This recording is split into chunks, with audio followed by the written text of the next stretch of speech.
Hey, this your girl Topnotch Filer back with part two. So with Chef Vernon. Yes. All right, so let's get into this. Okay. What are some things that you look for in a restaurant? All right. Besides the menu, Okay. I always go to the bathroom first to see if the bathroom is clean. And if the bathroom is clean, I'm not eating there. And also, I look for dirty uniforms. If my server has on a dirty uniform, dirty shirt, or anything like that, I'm not eating there at all. Um, I I am a customer service snob, so the food does not always have to be that good to me because I understand people have off days. But you shouldn't come to work dirty. You shouldn't be wrinkled. Your bathroom shouldn't be dirty. So those are the things that I look for. And every now and then, when you go to a place and you sit at a booth, lift up the booth seat. And if you see all kinds of rodent droppings and roaches and all those kind of things, because booth seats are filthy and they rarely clean them, those are the things that I look for in a restaurant. If I see that kind of stuff, then I don't eat there at Okay. all. All right, so let's get into the grocery store. The grocery store? Yeah, let's talk about the grocery store Okay. industry. So with the grocery stores are all so there's a science behind shopping. They put colors with colors, things that make noise together, and so it's all designed for you to spend more than what you're supposed to spend. A government actually had to step in because the cereal makers were making the boxes too colorful, and it was causing friction with parents and their kids. So the parents were just to keep the kids quiet, they would just buy the cereal just to keep the kid out of the store. So the government had to step in and stop that. But noise makes you eat. So like in casinos and things like that, or restaurants, like you ever notice how loud it is in restaurants? Right. That noise is designed to keep you eating. And when you go to places that are like fine dining places, what they don't have is windows, and if they do, they always keep them closed, and there are no clocks in there because it's designed for you to keep ordering and ordering, and ordering, and forget how long you're in there. Hmm. So none of what we do as a chef, everything that we do as a chef is by design. The way we wear our coats, the way we wear our jackets, the silverware that we use, everything has a purpose to get you out of your wallet. Interesting. Yeah. So let's talk about the chicken. The chicken, the dreaded chicken. So here's a mind blower, people, and this is where I usually get a lot of pushback. Um, you're never, ever, ever, ever, ever, ever supposed to wash your chickens. And I know people think that, oh my God, my grandmother washed chicken, your grandmother was wrong, and so are you. The reason why you don't wash your chickens is because once the water hits the chicken or whatever you use to wash the chicken, they create aerosols. You know, like aerosols, I mean, you spray a can. Right. You Right. can see some of the stuff, but the danger is what you don't see. So bacteria, I think like I want to jump out there and say like a couple of million microns of bacteria fit on the stick, the tip of a stick pin. So a lot of people say, well, I bleach my stove and I do it. Yeah, let's say you miss a spot about that big, like minute, and then you turn your lights out, you go to bed, right? You didn't clean your whole kitchen. Well, that one spot is in a luxurious space. Your house is probably about 74 degrees, so Mm. it's perfect temperature for bacteria to grow, and you got it in the dark. So bacteria is in Shangri-La. So that little spot that you missed, then started to spread throughout your whole entire kitchen, to your walls and everything. So now your walls and your house is full of bacteria, and that's the bacteria that you see. I mean, no, that's the way you thought you cleaned, but all the floating bacteria is all on your ceiling and everything. So in culinary school, what we had to do was whenever we took our butchering classes, we had to scrub the walls, scrub the ceiling, scrub the floors into every single day. So one of the things that hold bacteria down is cold. So you ever notice when you go to the hospital and have surgery, it's Cold. cold. When you go to the back where butchers work, it's cold Cold. because what happens is cold will make the make the bacteria lay dormant, but heat makes them grow. And bacteria won't be destroyed until it reaches 220 degrees. Your house is not going to be 220 degrees, but your oven, you have to let the oven do the work. And the oven's going to do the science for you. So the oven is going to heat your product up to the outside of it is going to reach 350 because that's what typically our people do, put everything on 350. But all bacteria dies at 220 degrees. So you don't have to worry about any bacteria growing. Steak is another one.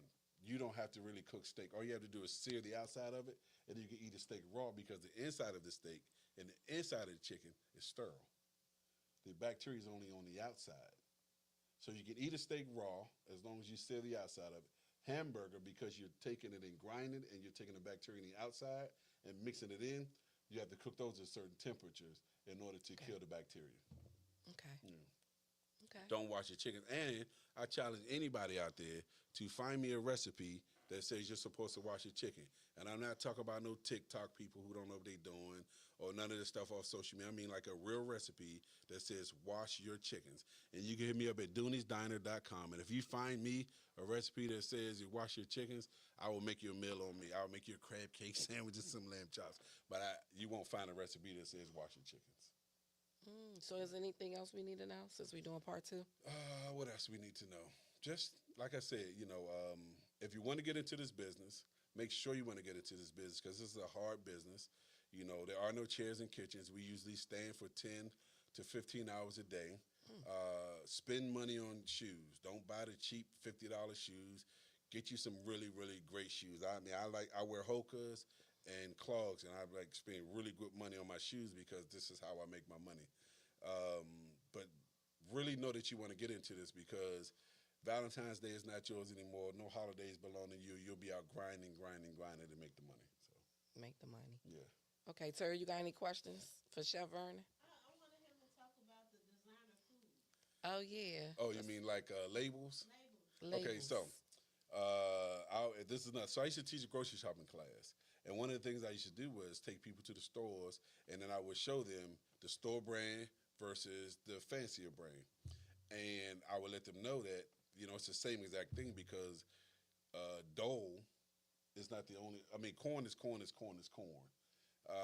So you're wasting money, and in restaurants, if we don't put the specific name on the menu, that means everything is generic. We don't if we use lard, it's not Crisco. It just says lard on the can. Because if you Tomato sauce, it's not Prego. it's not Prego, it's just tomato sauce. And my first remembrance of this thing was one day I butchered a pig in culinary school, and when I peel the skin back on the pig, I don't know if you ever butchered a pig. When you peel the skin back, it's all lard. And I didn't see the word Crisco on the lard. I just saw all white lard. And we took our hands, scooped it up, and we fried chicken straight from the pig's lard. So that let me know, okay, start wasting money on brand names. I might buy brand name trash bags or something like that, but brand name foods, it's all the same. I'm pretty sure that people argue that, say that, oh, no name brands. But when you go to restaurants, we don't use anything name brand. We just eat. You just eat whatever they put in front of you. So do you suggest that we go look at the meats if it says it has 1 day for it spoils or expires or whatever? Do you suggest we purchase that meat? Or? You should always look at it. I'll purchase some meat that has 1 day left on it because I usually go to reputable places. But I stay away from things like special of the day or meats that are already seasoned because those are foods that are probably on their last day, and they're just hoping somebody is foolish enough to come and purchase them. That'll be me. Like the egg roll, for instance. Egg roll was originally a trash food. Egg roll was created because they had some stuff they needed to throw in the trash, and somebody put it together and came up with the delicious egg roll. They are delicious. Yeah. So a lot of food, a lot of times when you go to these grocery stores, there's a lot of tricks to grocery stores. So you got to be careful where you shop. Be careful. Like I know places like Muslim places. There's a brother who has a chicken spot down inside the Eastern Market. I trust his chicken.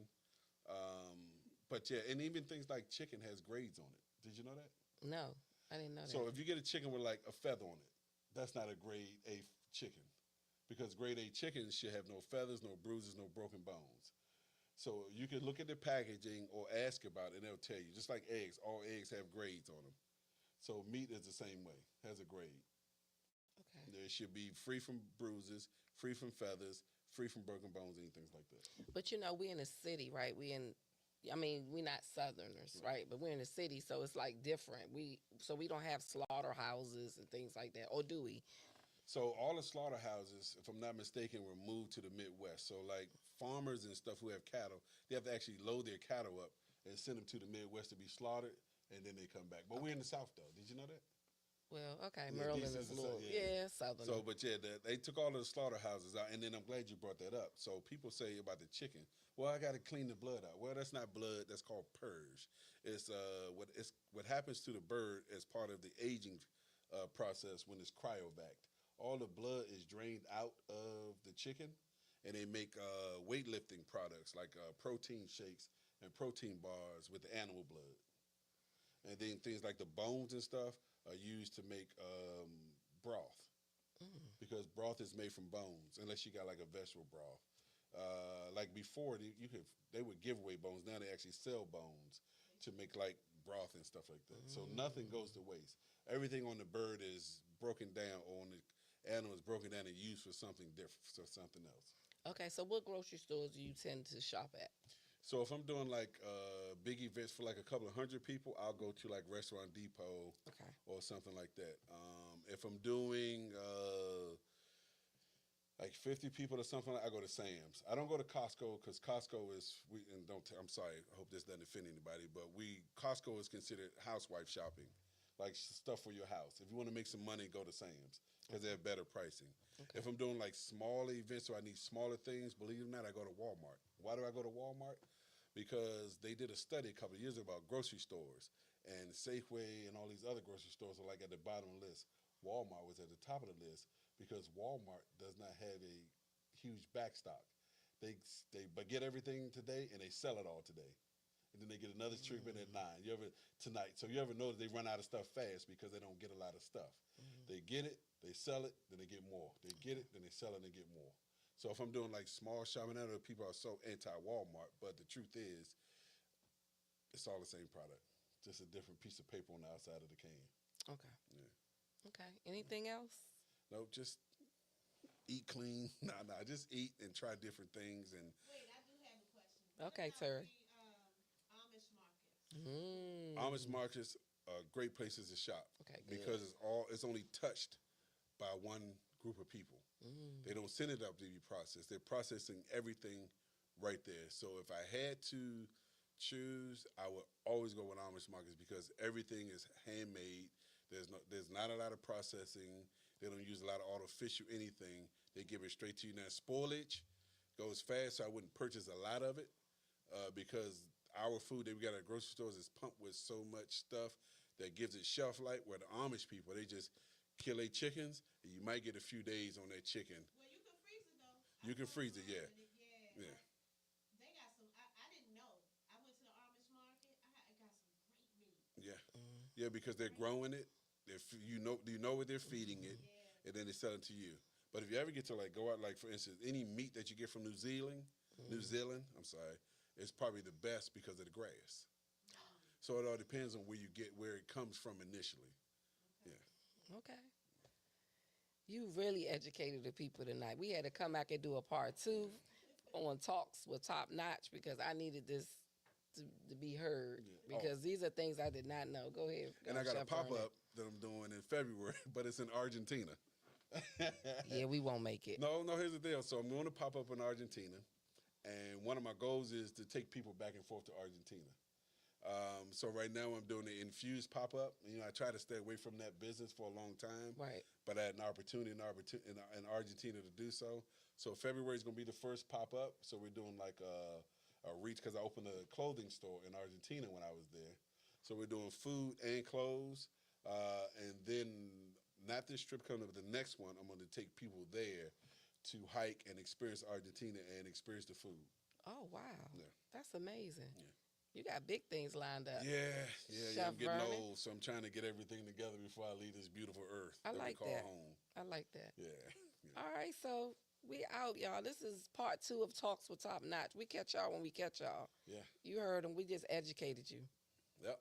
If you need more tips, reach out. I love talking about food and educating folk. Like even how to choose a knife or how to buy pans or how to do everything. And it keeps going on Yep. and on. Chef Vernon, get at him. Baby ambition.